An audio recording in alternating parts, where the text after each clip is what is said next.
La mujer que ves en pantalla tenía apenas 20 años cuando su nombre comenzó a ocupar los titulares de todo Perú. Su muerte no solo conmocionó por la violencia con la que la mataron, sino porque, desde el primer momento, la investigación estuvo rodeada de versiones contradictorias, sospechas y una larga batalla judicial que mantuvo el caso bajo el escrutinio público durante años. A medida que conozcas cada detalle, descubrirás cómo las últimas horas de su vida dieron paso a una investigación llena de interrogantes, pruebas discutidas y decisiones que dividieron opiniones. Acompáñame hasta el final para conocer cómo se reconstruyó este crimen y por qué, incluso después de la sentencia, hubo quienes siguieron insistiendo en una versión completamente distinta de lo ocurrido. El caso de Madeline Lazo. Todos los días convivimos con la maldad. Somos testigos de la parte más oscura del comportamiento humano. El sufrimiento provocado por un individuo a otros es algo latente en nuestra sociedad. En Investigadores Criminales nos adentraremos en ese lado oscuro de la humanidad. Traeremos a la pantalla los más perversos crímenes y trataremos de entrar en la mente de esos seres que cometen los más terribles actos. Yo soy Mario y el día de hoy te traigo otro caso más. Pero antes de comenzar, quiero que me digas desde dónde nos estás viendo. Nos gusta mucho saber hasta dónde llegan estas historias. Tampoco olvides dejar tu me gusta y compartir este video si crees que a alguien más le puede interesar. Y ahora sí, comencemos. El 27 de febrero de 2012, dos jóvenes que recorrían un canal recogiendo botellas para reciclar hicieron un hallazgo aterrador. Entre el agua sucia y la basura sobresalía el cuerpo de una mujer. Cuando la policía llegó al lugar, descubrió que el cadáver había sido empujado hasta una zona profunda del canal, como si alguien hubiera querido ocultarlo para siempre. Tras un complicado trabajo, finalmente lograron recuperarlo. Horas después, las autoridades confirmaron que la víctima era Madeline Elizabeth. El examen forense reveló que había sufrido una muerte extremadamente violenta y que su cuerpo presentaba múltiples lesiones, convirtiendo el caso en una de las investigaciones más impactantes ocurridas en Cusco. ¿Qué le ocurrió a Madeline durante sus últimas horas de vida y quién era la persona responsable de haberla dejado abandonada dentro de aquel canal? Madeline Elizabeth Lazo Warwa nació en Cusco, Perú, y creció junto a su familia, rodeada de grandes expectativas sobre su futuro. Desde muy joven destacó por su disciplina, su facilidad para comunicarse y el entusiasmo con el que enfrentaba cada uno de sus proyectos personales. En 2012, con apenas 20 años, conducía Zona Cero, uno de los programas juveniles más vistos de la ciudad, mientras estudiaba Derecho con excelentes calificaciones. Sus planes iban mucho más allá de graduarse. Soñaba con especializarse en diplomacia y algún día representar oficialmente al Perú. Quienes la conocían la describían como una joven alegre, responsable y decidida a construir una carrera brillante. Durante una fiesta realizada en diciembre de 2011, Madeline conoció a Anthony Hunda, un estudiante de arquitectura. La conexión entre ambos fue inmediata y poco después iniciaron una relación sentimental. Madeline nunca comentó haber sufrido agresiones ni comportamientos violentos por parte de Anthony. Desde el exterior, la relación parecía desarrollarse con total normalidad. Así llegó el 25 de febrero de 2012, fecha en la que Anthony celebraría su cumpleaños número 23 con una reunión familiar y de amigos, una invitación que Madeline aceptó con ganas de festejar a su pareja. Esa noche, Madeline asistió a la celebración realizada en la casa de una de las tías de su novio. Sus padres le dieron permiso para quedarse fuera toda la noche, por lo que acordaron que regresaría a casa hasta la mañana siguiente. La reunión transcurrió entre familiares y amigos. Fotografías tomadas durante la fiesta muestran un ambiente de aparente normalidad. Alrededor de las 3 de la madrugada, los adultos se retiraron a descansar y los jóvenes decidieron continuar la celebración en la vivienda contigua, propiedad de un primo de Anthony. Cerca de las 4 de la mañana, Madeline y Anthony salieron juntos de la casa. Algunos asistentes aseguraron después que ambos habían discutido porque a Anthony no le agradaba la ropa que ella llevaba puesta esa noche. Sin embargo, otros invitados afirmaron que nunca observaron una pelea ni un comportamiento fuera de lo normal entre la pareja. Lo único que pudo establecerse con certeza fue que ambos abandonaron el lugar juntos. Minutos después de haber salido, Anthony regresó solo a la casa. Tenía la ropa y los zapatos cubiertos de lodo. Ante quienes se encontraban allí relató que, mientras caminaban por una esquina cercana, un vehículo se detuvo y 3 hombres descendieron para asaltarlos. Según su versión, los desconocidos comenzaron a exigirles sus pertenencias y en medio del forcejeo, uno de ellos lo sujetó por el cuello hasta hacerlo perder el conocimiento. Afirmó que, antes de desmayarse, alcanzó a ver cómo los hombres subían por la fuerza a Madeleine al vehículo. Cuando recuperó el sentido, dijo que regresó de inmediato a pedir ayuda. Anthony acudió a la comisaría acompañado por uno de sus primos para presentar la denuncia. Sin embargo, no fue él quien informó a la familia de Madeleine sobre lo ocurrido. Mientras tanto, sus padres seguían esperando que regresara a casa sin imaginar que su hija había desaparecido. Mientras familiares y amigos intentaban comprender qué había ocurrido aquella madrugada y la versión del supuesto secuestro comenzaba a ser conocida por las autoridades, muy cerca del lugar donde todo había sucedido, alguien estaba a punto de hacer un descubrimiento que cambiaría por completo el rumbo de la investigación. Al no verla regresar durante la mañana, la familia de Madeleine comenzó a llamarla insistentemente a su teléfono celular, pero nunca obtuvieron respuesta. Fue entonces cuando se comunicaron con Anthony y él les contó la versión del supuesto secuestro. Sus explicaciones resultaron confusas y no lograban responder muchas de las preguntas que la familia le hacía. Mientras tanto, Anthony fue sometido a un examen médico y posteriormente quedó internado en un hospital debido a un golpe que presentaba en la cabeza. La búsqueda de Madeleine continuó durante varias horas sin resultados. La tarde del 27 de febrero llegó la noticia que nadie quería recibir.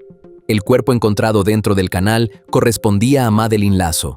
La autopsia determinó que había fallecido por estrangulamiento. Además, presentaba un fuerte golpe en la cabeza, varios cortes en el rostro, el abdomen y el tórax, así como indicios de haber sufrido una agresión sexual antes de morir.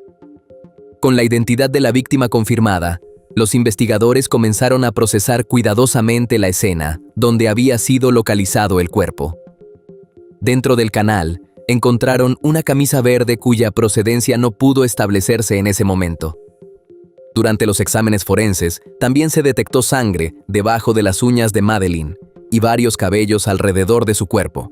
Sin embargo, los análisis revelaron que la sangre pertenecía a la propia víctima y que los cabellos correspondían tanto a ella como a otras personas que no pudieron ser identificadas. Los peritos concluyeron que aquellos cabellos probablemente ya se encontraban en el canal antes del crimen, debido a la gran cantidad de basura y residuos acumulados en el lugar. Por ello, esa evidencia dejó de considerarse una pista relevante y la investigación comenzó a concentrarse en otros elementos del caso. Desde los primeros días de la investigación, las autoridades comenzaron a encontrar inconsistencias en el relato de Anthony. Si realmente habían sido víctimas de un asalto, resultaba extraño que conservara todas sus pertenencias. Su reloj, su billetera y su teléfono celular seguían con él, algo poco compatible con la versión que había presentado. El examen médico también despertó dudas. Aunque Anthony afirmaba haber sido atacado hasta perder el conocimiento, los especialistas determinaron que únicamente presentaba un golpe leve en la cabeza y ninguna lesión compatible con una agresión de la magnitud que describía. Cuando los investigadores solicitaron el informe del hospital donde permanecía internado, comprobaron que no existía ninguna razón médica para mantenerlo hospitalizado y que su permanencia obedecía únicamente a una decisión de su familia. A ello se sumaron varias grabaciones en las que Anthony aparecía conversando e incluso sonriendo con aparente tranquilidad durante esos días. Todo ese conjunto de elementos hizo que las sospechas de los investigadores comenzaran a dirigirse cada vez con mayor fuerza hacia el joven. Con las evidencias reunidas hasta ese momento y las inconsistencias detectadas en sus declaraciones, la Fiscalía solicitó que Anthony fuera enviado a prisión preventiva mientras continuaban las investigaciones. 6 meses después de la muerte de Madeleine, un juez aceptó la petición y el joven quedó recluido a la espera del juicio. A finales de 2012, comenzó el proceso judicial. Durante las audiencias comparecieron numerosos testigos y fueron presentados los informes periciales elaborados por los investigadores y médicos forenses. Debido a la cantidad de pruebas y diligencias pendientes, el juicio se prolongó durante varios meses antes de llegar a una resolución. Durante el juicio, la Fiscalía presentó la reconstrucción de lo que, según las pruebas reunidas, había ocurrido la madrugada del 26 de febrero. sostuvo que la discusión entre Madeleine y Anthony comenzó después de salir de la fiesta y que ambos caminaron hasta las inmediaciones del canal. De acuerdo con esa hipótesis, la discusión pasó a la agresión física y en medio del forcejeo, Madeleine cayó dentro del canal tras recibir un fuerte golpe. Una vez allí, Anthony la habría estrangulado, provocado las demás lesiones que presentaba el cuerpo y arrastrado el cadáver hacia una zona más profunda para ocultarlo antes de regresar a la casa de su tía. Los peritajes también establecieron que Madeleine presentaba un elevado nivel de alcohol en la sangre y restos de benzodiazepinas, sustancias que habrían reducido considerablemente su capacidad para defenderse durante la agresión. A la reconstrucción de los hechos se sumó el resultado de una evaluación psicológica practicada a Anthony. Según la acusación, el informe describía rasgos narcisistas y un comportamiento histriónico, características que fueron presentadas durante el juicio como parte del perfil del acusado. Sin embargo, esta pericia no demostraba por sí sola su responsabilidad en el crimen, sino que fue utilizada como un elemento complementario dentro del conjunto de pruebas expuestas por la Fiscalía. La defensa de Anthony rechazó por completo la teoría presentada por la Fiscalía. Sus abogados sostuvieron que la investigación había sido incompleta y solicitaron nuevas pericias para demostrar que existían otras posibilidades sobre la identidad del responsable. Entre sus principales pedidos estuvo la realización de un nuevo análisis de ADN con el material encontrado bajo las uñas de Madeleine, argumentando que esa evidencia podía corresponder al verdadero agresor. También solicitaron nuevos estudios sobre los cabellos hallados junto al cuerpo. Sin embargo, el tribunal rechazó ambas solicitudes. Consideró que las pruebas ya practicadas eran suficientes para continuar el proceso y que los nuevos exámenes no modificarían los elementos de convicción existentes hasta ese momento.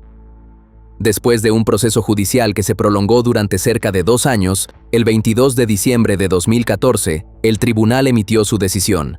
Anthony Unda fue declarado culpable de los delitos de homicidio y violación en perjuicio de Madeleine Lazo, imponiéndosele una pena de 14 años de prisión. La defensa presentó un recurso de apelación buscando revertir el fallo. Sin embargo, la instancia superior confirmó la responsabilidad penal de Anthony y además incrementó la condena a 15 años de prisión. Mientras la familia de Madeleine consideró que finalmente se había hecho justicia, los familiares del condenado insistieron en que el joven era inocente y continuaron buscando nuevas vías para revertir la sentencia. Cuando el caso parecía haber llegado a su fin, surgió un hecho inesperado. En 2015, un interno llamado Abel Choquequispe, recluido en el mismo penal que Anthony, envió una carta a las autoridades asegurando que él era el verdadero responsable de la muerte de Madeleine. En el documento describía con aparente detalle cómo se habrían desarrollado los hechos, mencionando la fecha, la hora y asegurando incluso que la víctima lo había arañado durante el ataque. Poco después concedió entrevistas a distintos medios de comunicación, donde afirmó estar dispuesto a someterse a una prueba de ADN para demostrar que decía la verdad. La aparición de esta confesión generó un nuevo debate alrededor del caso y motivó que la defensa de Anthony intentara reabrir la discusión sobre la autoría del crimen. Las autoridades analizaron cuidadosamente la confesión de Abel y encontraron varias inconsistencias. Algunas de sus declaraciones durante las entrevistas no coincidían con lo que había escrito en la carta. Y también existían contradicciones respecto a la forma en que supuestamente había conocido al padre de Anthony y a las conversaciones que ambos aseguraban haber mantenido. Ante estas inconsistencias, un juez rechazó la solicitud para reabrir el caso y consideró que las pruebas reunidas durante el proceso original seguían siendo suficientes para mantener la condena contra Anthony Unda. Posteriormente, la defensa presentó nuevas apelaciones. Aunque en una etapa del proceso se anuló la condena por el delito sexual para que ese aspecto fuera revisado nuevamente, las resoluciones posteriores mantuvieron firme la responsabilidad de Anthony por el crimen y terminaron confirmando la pena impuesta. En 2016, la defensa obtuvo un cambio parcial dentro del proceso. Un tribunal dejó sin efecto la condena por el delito de violación y ordenó que ese cargo fuera revisado nuevamente. Sin embargo, la condena por el asesinato de Madeleine permaneció firme y Anthony continuó cumpliendo su pena. 2 años más tarde, en 2018, la defensa volvió a presentar una apelación. Su principal argumento era que, si se había dejado sin efecto la condena por el delito sexual, También debía anularse la condena por homicidio, al considerar que ambos hechos formaban parte de un mismo episodio. Los magistrados rechazaron ese planteamiento y confirmaron nuevamente la responsabilidad de Anthony Unda por el asesinato de Madeleine Lazo. Con esa decisión quedó firme la pena de 15 años de prisión impuesta en su contra. Desde entonces, la familia de Anthony ha mantenido públicamente su postura de que fue condenado de manera injusta y ha sostenido que la versión del supuesto secuestro era verdadera. Por su parte, la familia de Madeleine ha reiterado que las pruebas reunidas durante la investigación y el juicio demostraron quién fue el responsable del crimen. Hasta la fecha no se han producido resoluciones judiciales que hayan revertido la condena dictada contra Anthony, ni ha surgido evidencia que modifique la conclusión alcanzada por los tribunales. El caso continúa cerrado en la vía judicial y la sentencia permanece firme. Para la familia de Madeleine, cada apelación significó volver a enfrentar el recuerdo de aquella madrugada de febrero de 2012. Más de una década después, el nombre de la joven sigue siendo recordado en Cusco como el de una estudiante y comunicadora cuya vida fue truncada de forma violenta, mientras sus seres queridos continúan aferrándose a que la justicia que obtuvieron permita, al menos, preservar su memoria. El crimen de Madeleine Lazo obliga a reflexionar sobre el peligro de confundir el amor con el control. Los celos, la necesidad de decidir cómo debe vestir, con quién hablar o cómo comportarse una pareja no son demostraciones de cariño, sino señales de una relación desigual que nunca deberían normalizarse. Muchas de esas conductas comienzan siendo vistas como algo sin importancia, cuando en realidad pueden convertirse en el primer paso hacia situaciones mucho más graves. Este caso también recuerda la enorme responsabilidad que tienen las autoridades durante una investigación. Cada prueba debe ser analizada con rigor, cada decisión debe sostenerse en evidencia y cada proceso debe desarrollarse con transparencia. Cuando un crimen genera dudas o versiones enfrentadas, la única forma de acercarse a la verdad es mediante investigaciones sólidas y técnicamente bien sustentadas, porque cualquier error puede dejar una marca permanente tanto para las víctimas como para los acusados. Finalmente, detrás de cada caso como este, queda una vida llena de sueños que nunca pudieron cumplirse. Una familia pierde a una hija. Unos padres ven desaparecer en unas horas todo aquello que habían construido junto a ella y una comunidad entera recuerda el nombre de una joven cuya historia terminó de la forma más injusta. Esa es, quizá, la mayor tragedia de todas. Comprender que ninguna sentencia puede devolver el tiempo, los abrazos, ni el futuro que le fue arrebatado. La verdad puede tardar en abrirse paso, pero las preguntas que deja un crimen como este permanecen para siempre. Ahora queremos conocer tu opinión.